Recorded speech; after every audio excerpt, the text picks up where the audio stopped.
Alhamdulillah, rezeki saya. Saya sebenarnya tak sangka saya menang kategori ini. Tapi saya nak ucapkan terima kasih kepada Pelakon dan penyanyi Fatah Amin menyifatkan kemenangannya sebagai artis kontroversi popular di Anugerah Bintang Popular ke-37 ABP 37 baru-baru ini bukanlah membawa maksud yang negatif. Sebaliknya, ia adalah hasil usaha peminat yang gigih mengundinya dalam apa sahaja kategori yang dicalonkan.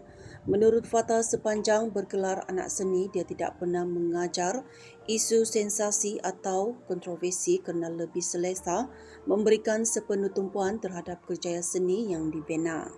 Saya ada bertanya kepada pihak penganjur mengenai kategori itu. Kata mereka, sebelum ini anugerah seperti itu sudah ada tapi namanya Anugerah Artis Sensasi Popular. Jadi nama anugerah itu baru sahaja ditukar. Saya pun tertanya-tanya adakah saya ini artis yang suka cari kontroversi. Tapi peminat-peminat kenal yang saya ini bukan seorang yang nak cari kontroversi. Namun segalanya berbalik kepada rezeki. Kita tahu anugerah ABP ini adalah hasil daripada undian peminat. Mungkin peminat teruja melihat saya tercalon dalam kategori ini, jadi mereka pun undi. Maka menanglah saya, katanya. Pelakon filem Pendekar Awang Dara Indra Gajah itu berkata demikian ketika ditemui pada majlis sidang media ABP 37 yang berlangsung di Primera Hotel Kuala Lumpur pada Jumaat. Ditanya sama ada dia selesa dengan gelaran artis kontroversi popular, Fatah menjelaskan dia memilih untuk melihat pengiktirafan tersebut dari sudut yang positif. Saya bukan artis yang suka cari kontroversi. Pada saya, untuk anugerah seperti ini, tercalon pun sudah jadi satu rezeki. Menang juga rezeki. Kategori apa sekalipun, memang inilah konsep ABP. Ia hasil daripada undian peminat. Apa sahaja kategori yang dicalonkan, kita sebagai anak seni perlu melihatnya sebagai pembakar semangat untuk teruskan usaha. Yang tercalon juga semuanya hebat-hebat belaka. Saya selalu mendoakan yang terbaik buat rakan-rakan artis, ujarnya lagi.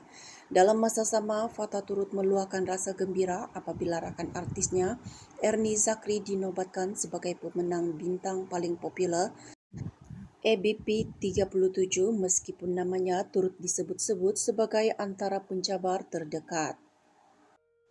Pada saya, ABP ini memang tak dapat nak dijangka. Kita memang tahu peminat mengundi, tapi kita tak tahu peminat artis lain pula bagaimana. Dalam senarai top 5 itu, saya nampak semuanya milik kumpulan peminat yang hebat.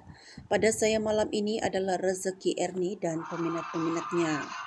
Juga turut gembira dan berbangga Ernie dan Syamil pula memang selalu mengusik saya dan Amira dahulu. Yang menang kawan-kawan kita juga kongsinya lagi.